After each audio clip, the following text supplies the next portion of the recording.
If you're new here, I'm Ellie. I am a first year going into second year law with politics student studying at the Royal Holloway University of London.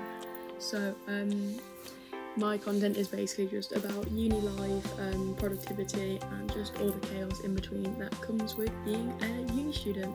So today we're talking about something that I don't really think it's talked about a lot, but it's something that I struggle with quite a bit, and that is being in a long distance relationship during uni. So this is going to be about the good, the bad and the completely unexpected things that come with being long distance.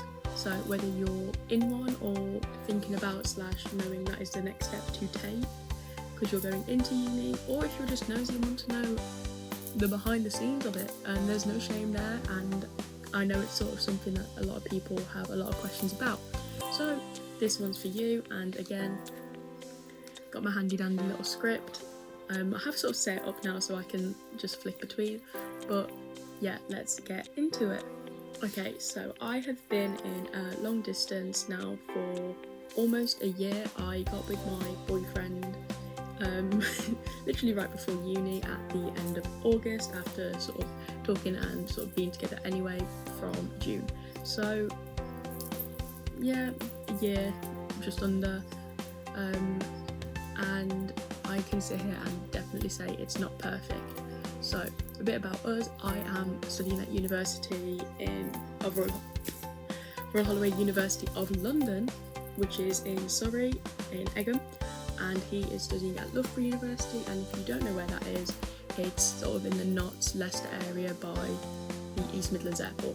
If you are not from the UK, please look it up. I am really not good at geography, but if you want to sort of get just a rough idea on how far away that is, he's about 2 hours from home by car. I'm about four and a half, and we are 3.5 hours away from each other because I'm down south, he's a bit higher up, and we're just sort of like, this is our home, we're sort of like this. So yeah, it's about 98 to sort of just over 100 miles by train, and a bit further by car because it is a rubbish trek. So anyway, this is just my little PSA on why I want to talk about this. But long distance relationships, they're not perfect. They're not this sort of hyper romantic thing that everyone like idealizes, where it's like perfect and you just run into each other's arms when you see each other. It is not. We've had some big arguments, and definitely a couple what are we even doing, should we just end this, and got our losses moments. But through all of that, we have learned over this past year especially how to communicate better and support each other through exam stress and sort of the likes of uni, and sort of juggling that with being so far apart and not being able to like be there as you'd expect a girlfriend to be, because obviously I'm so far away. But we have also just learned to appreciate the small things, and like small amount of time we get together is spent, I don't want to say purposely, but like we do value that time so much. And to be honest, I think the space has helped us grow a bit better than we would if we lived close together, because we're quite codependent when we're back home. So it's allowed us to grow separately, but also obviously our relationship together has grown as well with it. So if you are thinking of going into one or not going into one, it definitely does have some cons being far apart, but there are so many pros to it, because you do learn how to love as an individual and not sort of like force yourself into this like overly like lovely relationship. You are doing it in the way you know you can, and sort of coming with the troubles and the ups and the downs that sort of go with that. So yeah, this is quite a soft spoken part for me, but that is my little PSA / why I think I'm eligible to talk about this topic. Okay, so first thing first, long distance during uni is a lot. It is probably a very hard thing to do, especially if you're doing it straight into freshers as well, and it's not like halfway through the year when you're settled, because you are then dealing with like a massive change in your relationship, a massive change in your personal life, and a massive change in your academic life as well. So some things I want to get out of the way. People that say it's meant to be, if it's meant to be, it'll work. Ooh, yes, and also that is the most unhelpful thing you could tell me, because now I'm panicking in case it doesn't work. And yes, it's comforting because it's like, yeah, we're meant to be, but at the same time, yeah, you're not helping. I just had an argument with him and you're telling me that and I'm feeling like it's not working. So here's some actual advice, and not just that will help a bit more, I think, because obviously you're struggling so much with juggling deadlines and working out your place in the uni and settling in, but then you're also missing your person and trying not to feel left out while everyone around you is doing sort of random nights out and going out on dating apps and meeting all these different people in a romantic sense, or you're longing for your boyfriend or girlfriend who's quite far away. So what no one tells you is that it's not just about missing them. This is my biggest thing. I feel just with the fact that I'm like gonna miss him, that was gonna be the struggle. But it's not. It's also about like having to navigate to completely different routines and social circles. Okay. And like for some of you will be different time zones as well. Like I know for us, like I'd want to call at night, and then he's had like a random night out with the lads, which I'm not going to have a problem with, but then it's like, okay, this is actually quite hard, especially because we'd had the same social circle for the whole summer and we'd had pretty much the same routine, but like not apart, but we had the same routine while we were back home. So we had pretty much any time where we weren't out together, we were just together doing our own thing.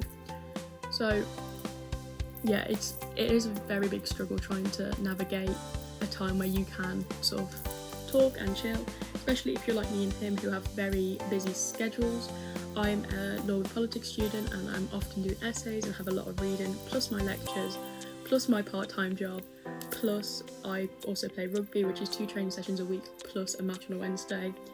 He's doing a STEM degree, so he's got labs, he's got his lectures and his seminars as well, plus his sort of like technical assignments / like, I don't even know what they are really, but he has to do like long presentations. Plus he also plays rugby, but his training sessions are Tuesdays, Thursdays, and he plays on a Friday or Saturday. So we're literally on alternate timelines. But I can promise you that like you can still work it out if you're willing to put that time and effort in, and you do have to start appreciating those 5-10 minutes you can talk, and over the fact that like people are spending days if not weeks with their partner at a time. This is my more upbeat section, and that's me telling you that it is not all doom and gloom, and seriously there are so many things you can actually do to help, and you aren't just going to get the classic please communicate from me.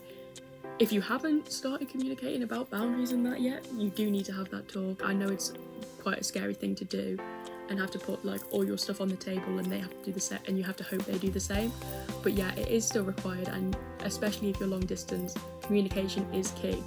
But here's some other things you can do once you're getting into the swing of it and you're trying to deal with that sort of lonely, longing, missing your partner. Routine check-ins over deep combos. Deep combos are great, but they're not something you can sort of upkeep daily. Just do it, like fit it into your casual routine. You will not have time to sit there and chat for hours and hours on end unless you're sacrificing your sleep schedule or your free time or your revision time or your lecture time. And I promise you, if your partner is actually there for you, they are going to appreciate the fact you have to put that stuff first. So routine check-ins are just like little things during the day, like a good morning text when you've just woken up, or if they've got an exam. My boyfriend used to do it for me because he knows I have bad exam stress, but just messaging her, you're going to do great before my exam, or hey, like I've got a bit of time between this and this, do you want to call after your exam just to talk about it because I know you'll be stressed. Just those little check-ins that make you feel thought about and loved and just cared for from afar really do go a long way. If anything, they go more above and beyond more than a deep conversation once a week will, because you feel like you're being thought about more often than just a deep conversation once a week. Another thing is shared activities. Me and my boyfriend love this, and we don't really hear anyone talk about it, and it's so underrated, it's unreal. But like things like watching the same show at the same time as each other, playing like little iMessage games, they take like 5, 10, 15 minutes max. Or even if like exam season when you don't really have time to be watching shows or playing little games, silent Zoom studies if you're overwhelmed, and also like partner doubling for your revision. I found that to be so fun and so helpful, because not only am I helping him with his exams and his revision, I've also learnt a bit of engineering along the way, because I'm quizzing him on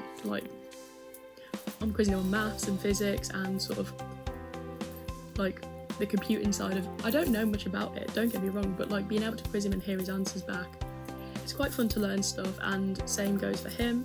Plus you have that ability to teach each other your subject, which I found so fun, like trying to teach him about contract law, and he does try and teach me about engines. He gets a lot more blank faces than I do though, so it is what it is. And on to the other one, visiting and plans. Visiting plans is like the overarching thing of every long distance relationship, and it's just, when am I going to see them again, when are we going to hang out, and when are we going to talk in person. Even if it's once a month or every few weeks or even longer than that, having that thing to look forward to is what changes everything, trust me. So make sure you're planning these trips ahead. Not only is that good for obviously counting down and being excited to see each other, but it's also good financially. If you are getting a train, it's so much cheaper to book in advance anyway, so I don't understand what people would leave it to last minute unless it's a spontaneous trip. Booking them in advance, you have something to look forward to. You'll know you're going to see them again if you're booking it before the last trip ends, and obviously also saving money. A uni student's dream, if you ask me. But yeah, just having that to look forward to, and on that note, making sure you clearly communicated / you keep up active conversation about who's going where, how you're like covering it. If you're struggling with like the train journeys, or if they're struggling to get on, just make sure you're communicating and you know what's up and what's going on. Save disappointment in the long run, or also panic and someone's struggling and feel like they're drowning in this like expectation when it could be solved with a conversation. And my final one, let each other breathe. A long distance relationship, if you ask me, is a blessing in disguise, because you are more forced to enjoy your life separately as well as with him or her, and it is so much easier to sort of get that separation and grow as a person and an individual, as well as nurturing a relationship. You can honestly choose someone and be with someone and still go out with mates and still enjoy uni life. Obviously there's going to be some differences. You're not going to be going out to the club after a partner, but you will still get to go out, still get to enjoy time with mates. If anything, it's made me value my mates more, because I'm not ditching them on nights, not leaving them on nights out to go and find new people. I've hung with my mates and got to see them, and sort of always been that sort of rock that's always available and ready to party, but still quite chill. So yeah, it is so fun, and you can do it pretty much guilt free because they're in the same boat. So yeah, there are so many pros to this, but they are my main ones, and they're my main ways of dealing with everything. Okay, but there are also some negatives, and real talk, sometimes it does just not work. My other flatmate that was in a relationship when we joined was doing long distance, and sadly for her it did not work, and that is not a failure. That is something I had to remind her so many times. But if every conversation is becoming a fight and the distance is becoming overwhelming and you're dreading calling or talking to each other rather than looking forward to it, or one of you is constantly compromising while the other one sort of just gets what they want, it might be time to reevaluate. Long distance isn't about suffering until you're reunited, it's about growing together while you're apart. And if that is not happening, it is okay and probably the better course of action to choose peace over persistence. Some people cannot function in a long distance relationship, and that is no detriment to them. It is just their needs and their requirements, their boundaries. And it is okay to stick by those and sort of explain that to them. If it isn't working and you do really like this person, it is probably better to say, okay, maybe we're better off as friends for now, and we re-evaluate it after this year and we've grown up a bit and we've figured out what we want. It is hard, and it is a conversation that does require a lot of strength, but it is worth it to protect your own peace and your own university experience. You do not want to lose and look back on your university experience and think, I've lost out on all of this because I was constantly compromising and trying to keep a relationship that wasn't valuing me, my time, my boundaries and my wants and goals. So yeah, it is sad, it does happen. Just make sure you're prepared and make sure you're looking out for those signs so you can nip it in the bud. But it's just hard. You can work through it. There are some times where it's not working and you need to recognise that as soon as possible. Okay, so I think that's all I really have to say for this quick snippet and look into my life at university. If you are struggling or you want some more tips and tricks, drop a comment and I'll try and respond to them at the best of my ability. Obviously, I'm still learning as the process and the experience goes on, but I will try. But long distance at uni is definitely not easy, but it can work, and it can also not work, and that's just part of figuring life out. Not everything works for everyone, and if you're in one, you're not alone, and if you're scared of starting one, that is completely normal. Me and my boyfriend going into uni were dead set it wasn't going to work. We were just like, we may as well try anyway. And if you've been through one and it has ended, I promise it doesn't mean it was a waste. You have probably learned so much about yourself that you don't even realise. So just take a chill pill, relax, take some time if you've just come out of one to figure out what you want and your goals, and have some extra time apart without that pressure. And if you're going into one or you're scared of going into one, I promise you, taking that leap of faith is the best thing you can do, because if you think that person's worth it, they probably are. So let me know in the comments if you are in a long distance relationship and if you've been in one before, and we can chat down below. And if you found this helpful, give it a like and maybe share it with your long distance boyfriend, girlfriend, partner. And don't forget to subscribe for more uni life ramblings or just my hints, tips and tricks to random things I've found out.